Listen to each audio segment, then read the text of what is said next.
Bom dia a todos. Na oportunidade, saúdo as colegas desembargadoras Berenice, a desembargadora Sandra Elali, aqui presentes na sessão, e o ilustre procurador de Justiça, Dr. Fernando Vasconcelos, representante do Ministério Público, os serventuários de Justiça, advogados e demais presentes nesta sessão. Inicialmente, informo que os processos da relatoria do desembargador Ibanez Monteiro não serão julgados nesta sessão em razão do seu período de férias, com retorno previsto para a próxima sessão híbrida do dia 3 de setembro, não é isso, Leila? Comunico que o processo de ordem número 19, apelação civil 081 78 97 47 2019, ponto 8, ponto 20, ponto 5001, que tem como parte apelante Roberto Guerra e parte apelada Rasbu, não será julgado nesta sessão, considerando a ausência do desembargador Ibanez, vinculado ao processo. Daremos início, então, ao julgamento dos processos. O número 1 da pauta será adiado do 1 ao 15. Serão todos adiados para a próxima sessão.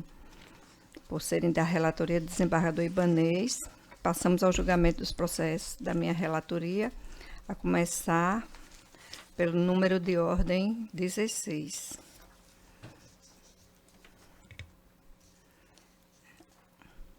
Agravo de instrumento 080 23 30, dígito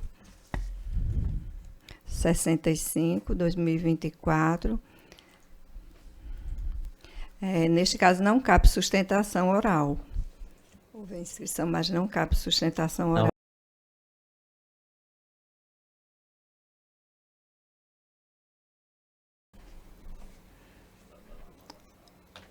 Olha aqui. Não repetir. É ele? Do Marcílio, no caso, não cabe sustentação oral da decisão que acolheu a impugnação ao cumprimento de sentença. Bom dia a todos. Bom dia. Excelência, nesse caso específico, apesar de ser agravo, não está dentro daquela hipótese específica de sustentação oral, mas está naquelas situações de cumprimento de sentença, naquelas decisões, e mesmo nesses casos, essa Câmara também entende por não caber a sustentação oral, porque senão, assim, naqueles casos lá mais específicos do agravo, que faz cumprimento de sentença, ou algumas execuções que não cabe apelação e o recurso cabível é o agravo. Então, senão teria também esse entendimento estendido para uma possível sustentação oral, nessas situações próprias, como a desse caso aqui. A decisão é de que realmente não cabe a sustentação nesta hipótese. É isso. Que vem sendo... Então, estou aqui consultando até Entendo. Poderia ser então proclamar o resultado, só para a gente ter o conhecimento aqui. Aí, neste caso, vai ser a votação virtual. Vai para virtual. Vai para virtual. Ok. Aí já sai hoje mesmo o resultado da virtual, que a secretaria já vai disponibilizar. Então, okay, vamos para o número 17, agravo de instrumento 080 6229, dígito 71, 2024. Agravante Maria Amaral de Melo, advogado Renato Augusto de Paiva do Maresque.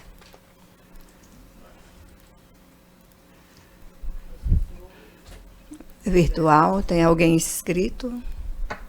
Ou alguém vai fazer sustentação oral?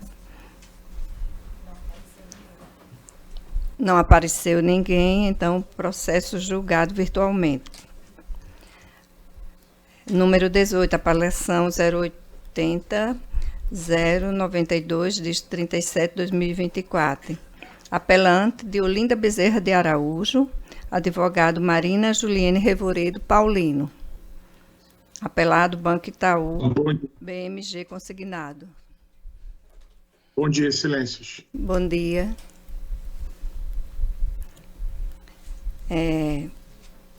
Doutor Nelson Monteiro.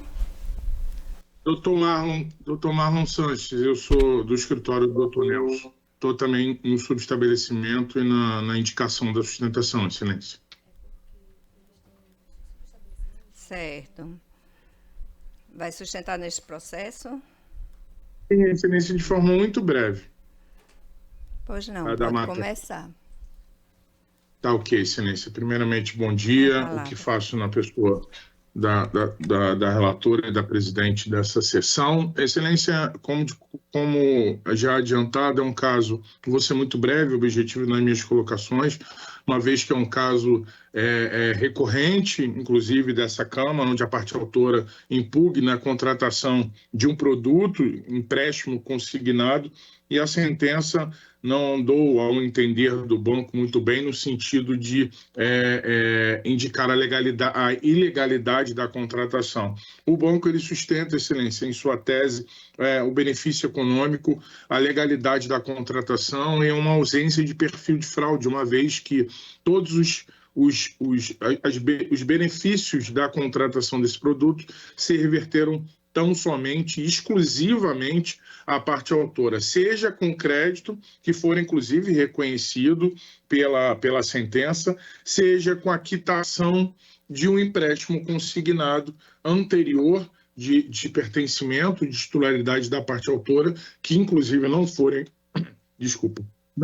impugnado, e um saldo residual que fora depositado diretamente na conta corrente da parte autora. Então, não há qualquer perfil de fraude. Não obstante a prova produzida, nós suscitamos que um afastamento da quantia de danos morais a que fomos suportados e a ausência de devolução em dobro de valores, uma vez que a parte autora foi a única beneficiária da contratação desse produto. Então, somente isso, Excelência, é o que pugnamos. Muito obrigado.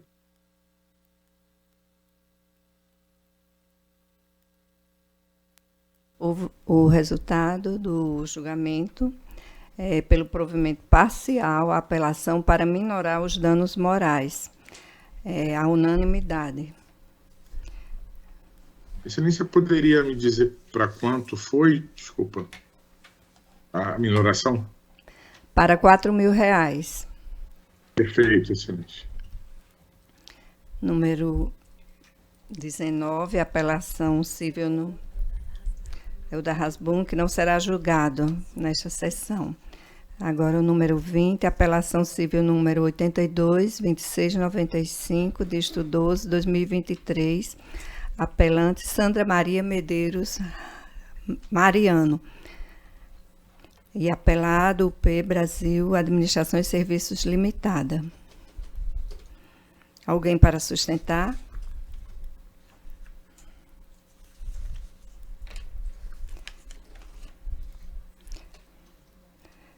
Então, processo julgado virtualmente.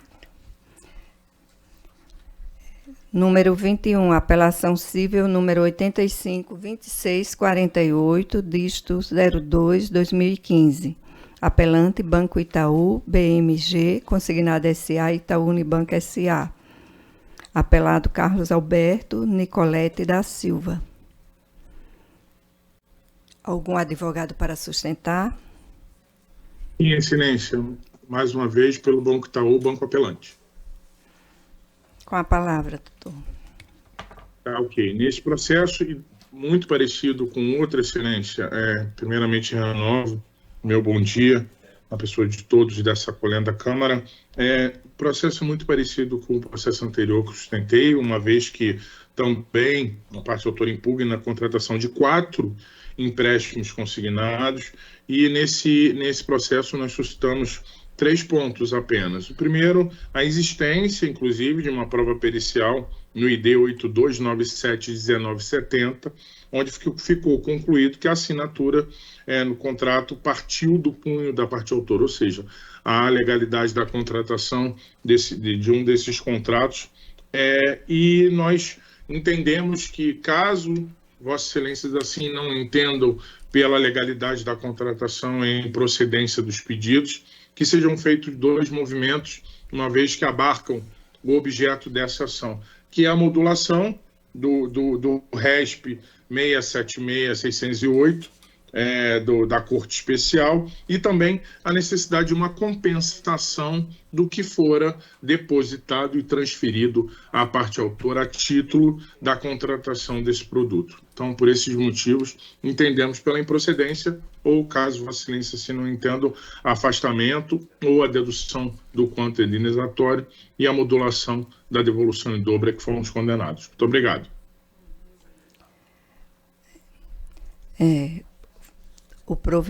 Houve provimento do apelo, reformando a sentença para reconhecer a regularidade dos contratos de refinanciamento questionados e julgar improcedente a pretensão autoral.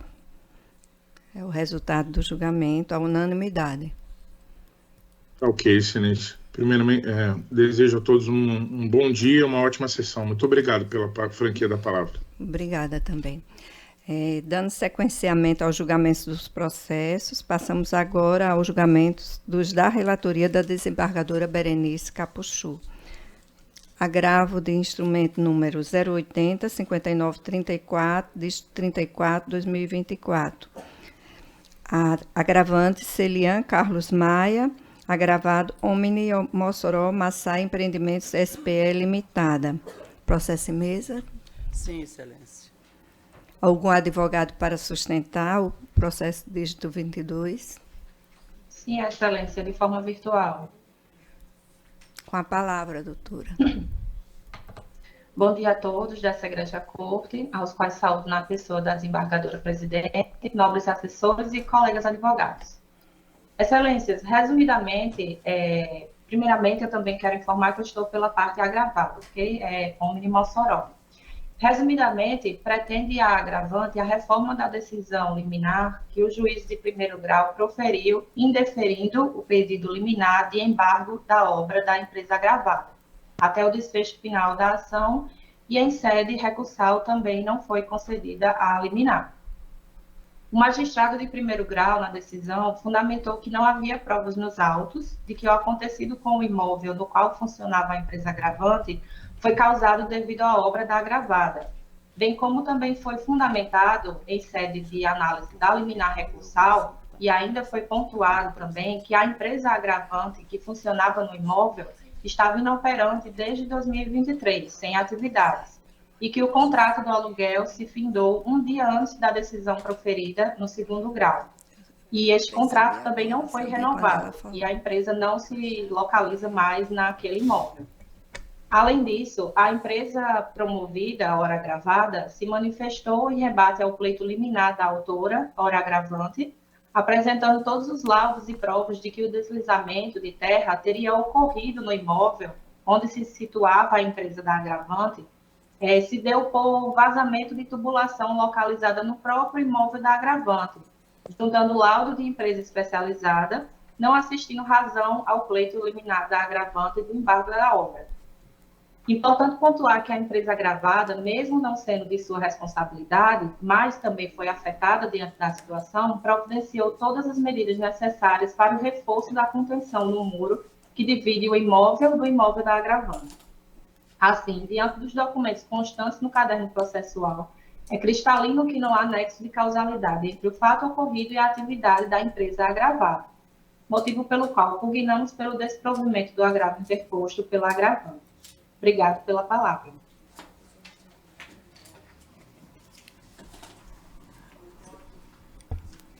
O voto da relatora é pelo conhecimento e negando o provimento ao recurso. A unanimidade. 23, apelação civil 085, 07, 49, 85, de 2023, também da desembargadora Berenice. Está em mesa, né? Está em mesa, Excelência. Certo. Apelante é UP Brasil, Administração e Serviços Limitada, apelado Micleide Lima Siqueira. Algum advogado para sustentar neste processo? Não. Virtual. Processo, então, julgado virtualmente. Passamos agora ao julgamento dos processos da relatora, juíza Sandra Elali. 24, agravo de instrumento 080 47 89, dígito 40.2024. Neste caso, não cabe sustentação oral. De decisão que rejeitou impugnação ao cumprimento provisório de sentença. Passamos agora ao número 25. Apelação civil 085 0709, dígito 74, 2021. Apelante Gabriela Martins de Carvalho e apelado Estado do Rio Grande do Norte, Governo do Estado. Doutor Igor, fala pela apelante. Pela apelante. A pedida assistência. Desculpe, Gabriela Martins de Carvalho. Com a palavra, doutor. Colém da Câmara, gostaria de iniciar essa sustentação saudando a excelentíssima senhora presidente da segunda Câmara Civil do Tribunal do Rio Grande do Norte, a desembargadora Lourdes Azevedo, a desembargadora relatora a Sandra Lali, a senhora desembargadora Berenice Capuchu, serventuários da Justiça, membros do Ministério Público, colegas advogados, bom dia. Estou ocupando hoje a tribuna pela apelante e o cerne, a celeuma do presente processo, resumidamente, é se há ou não nexo causal do problema de saúde da apelante com a omissão do Estado. E, para tanto, eu gostaria de fazer um breve preâmbulo para adentrar no mérito da apelação que impugnou os termos da sentença. A apelante, ela é médica radiologista, concursada pelo Estado do Rio Grande do Norte, aprovada no concurso em 2010, mesmo ano em que tomou posse. Como médica radiologista, conforme a ficha funcional, ela trabalhou na sala de laudos, que fica ao lado da sala de tomografia, numa jornada de trabalho de 40 horas semanais. Conforme o seu atestado de saúde ocupacional, ela tomou posse em perfeitas condições de saúde. Concomitantemente, nesse período, em parte desse período, de 2010 a 2019, quando ela exerceu essa atividade, essa função, ela trabalhou também numa clínica privada, na Delfim, fica aqui na Avenida Rodrigues Alves, ao fundo do Hospital Rio Grande. E faço esse parênteses porque lá era entregue mensalmente o relatório de dosímetros, dosímetro individual, dosímetro que é um dispositivo, que é um equipamento para medir o nível de radiação no corpo da pessoa, do profissional e no ambiente. Em outubro de 2019, a apelante ela foi diagnosticada com 39 anos de idade com leucemia mieloide crônica e câncer de tireoide, que são, segundo a literatura médica que está acostada aos autos, são duas neoplasias que estão intrinsecamente ligadas à exposição à radiação. E, segundo a literatura médica, também juntada aos autos, é um problema de saúde raríssimo em pessoas abaixo de 60 anos. Então, consternada com a doença, ela se recordou de alguns fatos, de algumas circunstâncias, dentre elas o fato de, quando chegava em casa, justamente do Hospital Valfredo Gurgel, depois da sua jornada de trabalho, alguns parentes comentavam que ela as pessoas chegavam próximo dela e ficavam com o pelo eriçado, com a pele, como se ela realmente estivesse ionizada ou radiada. Mas não só isso, também chamou a atenção dela, ela se lembrou que em meados de 2015, isso consta dos autos, que ocorreram várias denúncias que foram divulgadas em portais nacionais, como o G1, como o UOL, consta dos autos, denúncias de vazamento de radiação. Eu peço até, para ilustrar só um trecho dessas matérias, que fala, abre aspas, segundo a nota emitida pelo Cine Saúde, os técnicos colocaram uma folha de raio-x do lado de fora da sala, enquanto uma radiografia era feita. Ainda de acordo com o sindicato, a chapa teria ficado marcada comprovando o vazamento. A radiação atravessa a parede e chega à sala onde os técnicos trabalham, onde que deveria estar isolada contra a radiação. Recordando, a sala em que a apelante trabalhava era a sala de laudo, separado com uma parede duvidosa, de blindagem duvidosa, conforme o próprio levantamento radiométrico juntado pelo Estado. Mas o direito da apelante, ela não está consubstanciado nessa matéria jornalística, nem consubstanciado no fato dessa radiação, que quando ela chegava na casa dela e os parentes constatavam isso, também não está constatado, também não está, o direito dela também não está fundamentado na entrega dos dosímetros pela Delfim, que era o outro local que ela trabalhava, que constata que não havia radiação, e também não está consubstanciado no fato dela ter menos que 60 anos e essa ser uma doença muito rara, raríssima em pessoas de 60 anos. Não se fundamenta nessas coincidências.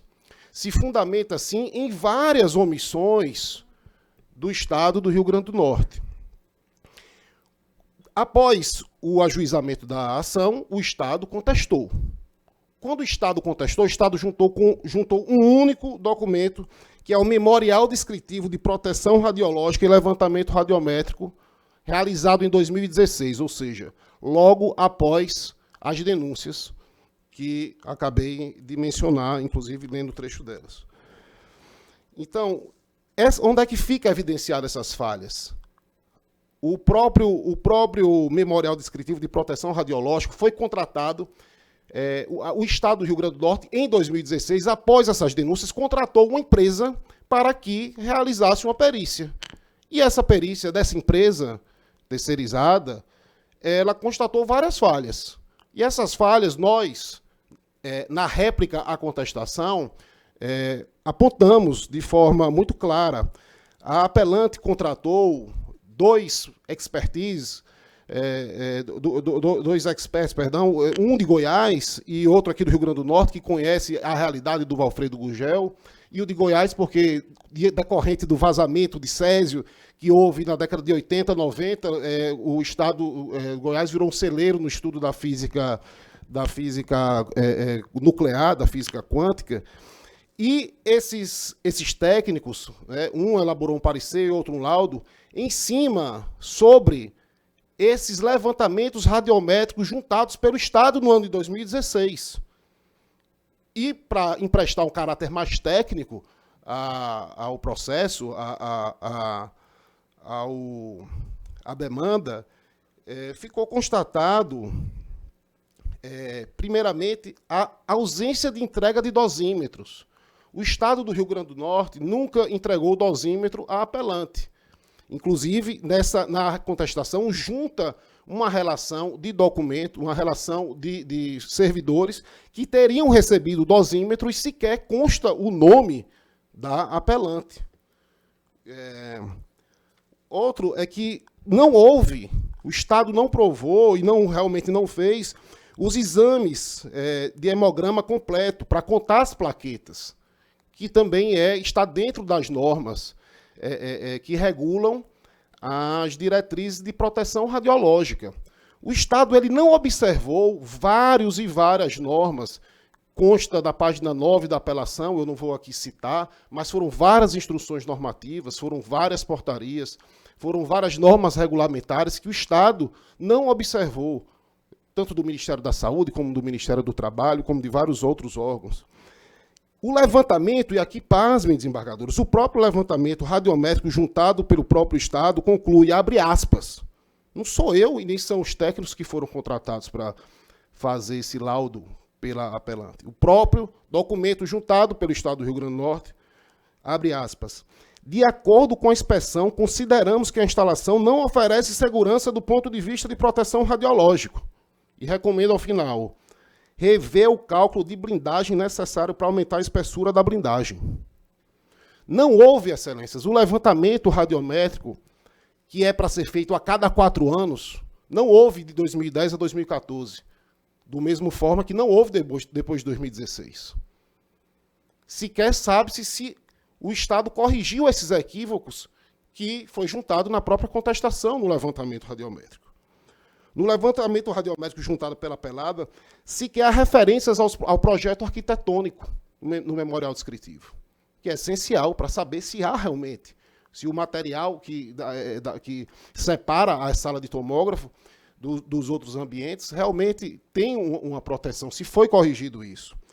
E, por último, um último apontamento, que no laudo das 2 salas que emitiram raios ionizantes foi adotado como fator de ocupação um máximo de 24 horas.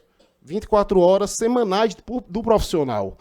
E a apelante trabalhava 40 horas. Então, entrando já mais na questão do direito, do mérito, está cabalmente demonstrado que houve omissão do Estado, houve negligência do Estado. E adote-se a teoria objetiva, adote-se a teoria subjetiva da responsabilidade civil do Estado. Nesse caso, claro, a grande maioria advoga pela responsabilidade subjetiva. Por isso, não está constatada a omissão. Está constatada a negligência.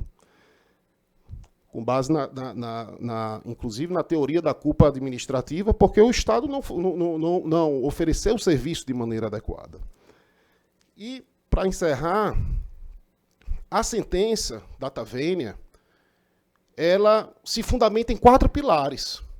Em 4 pilares que data vênia não se fundamentam, porque, um dos fundamentos, a existência de vazamento de radiação se fundamenta em matéria jornalística. Não se fundamenta em matéria jornalística. Se fundamenta em laudo técnico apresentado pelo próprio Estado do Rio Grande do Norte em sua contestação. Segundo, a apelante não poderia ser contaminada, pois não trabalhava no local distinto do vazamento. O vazamento ocorria numa sala onde era realizada a tomografia e a apelante trabalhava numa sala ao lado, onde o próprio laudo juntado pelo Estado diz que era de proteção duvidosa. Isso está lá. Terceiro, não há notícia de que outro funcionário tenha sido acometido de câncer. Ora, não é porque não se tenha notícia que outro funcionário não tenha sido acometido de câncer que tenha ocorrido, ou que não tenha ocorrido, ou que venha a ocorrer. Isso é algo completamente subjetivo. E o último argumento, pasmem. A apelante não solicitou o dosímetro. O dosímetro, a solicitação do dosímetro não é um dever do funcionário, do empregado. Mutatis mutandis, não estamos falando de uma relação trabalhista na seara do direito do trabalho, mas é uma relação de trabalho do servidor. Quem tem o dever e a obrigação de fornecer o equipamento de proteção individual, e no caso aqui é um dosímetro, é o Estado. Imagine só o médico chegando, ou um enfermeiro, naquele caos que é o Valfredo Gurgel, entrando e saindo, se preocupado muito mais com os pacientes, preocupado muito mais em exercer a sua profissão, acaba que se despreocupa até de si mesmo. A verdade é essa.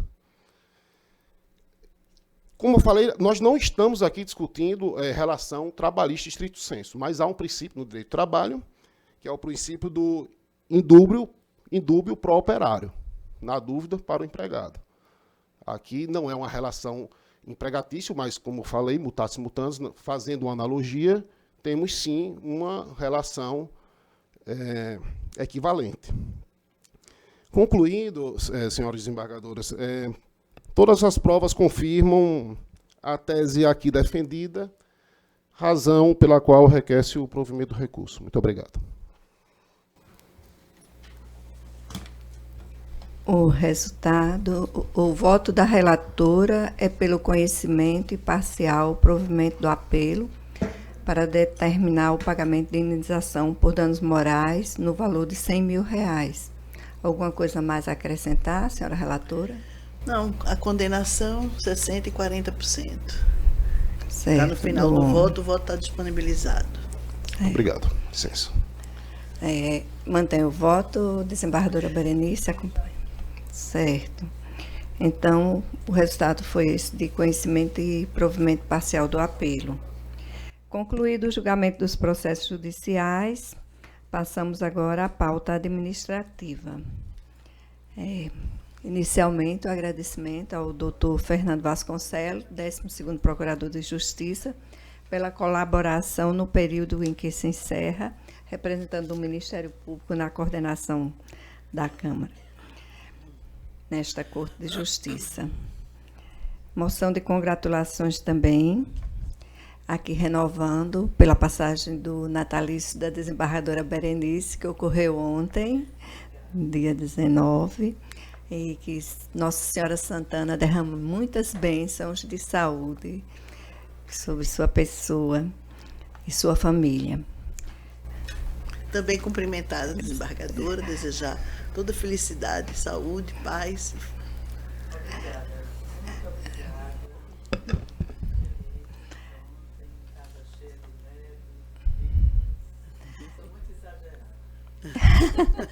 Mas nada melhor do que, né? Tô Fernando. Obrigada. Obrigada. Tô Fernando.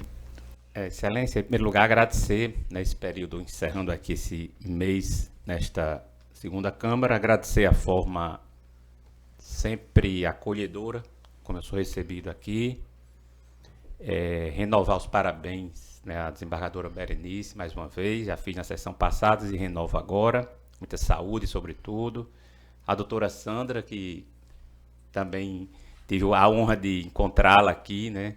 Trabalhamos juntos na primeira instância e agora encontro aqui com Vossa Excelência e é sempre um prazer, né, trabalhar com a senhora. E também registrar, sobretudo, né, esse dia que é um dia histórico aqui para o tribunal, né? Pela primeira vez uma Câmara é composta apenas por mulheres, né? É algo assim bastante que merece, né, todos os registros, né? Porque a gente sabe que os ambientes dos tribunais normalmente são bem masculinos, né?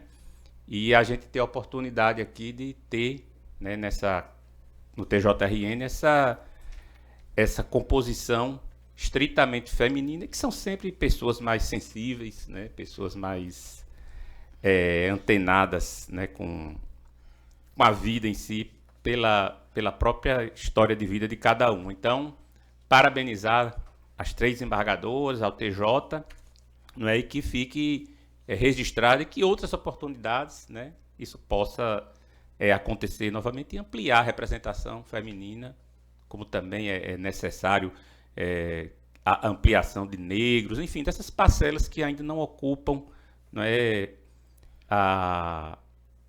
esses, né, órgãos de poder do Estado. Então, parabéns, e a Vossa Excelência, que está na presidência também, né, que teve a honra de presidir essa sessão. Meu abraço a todos e minha gratidão. Muito obrigada. Aqui, em nome da Câmara, realmente há uma necessidade de ampliação do número feminino nos tribunais. Isso aí é inconteste. E hoje é uma data, um dia significativo, né? Uma representatividade totalmente feminina aqui na segunda Câmara. Obrigada, doutor Fernando.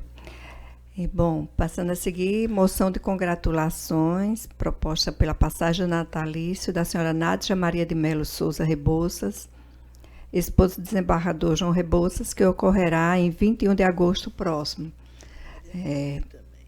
Desembargadora Berenice, acompanha.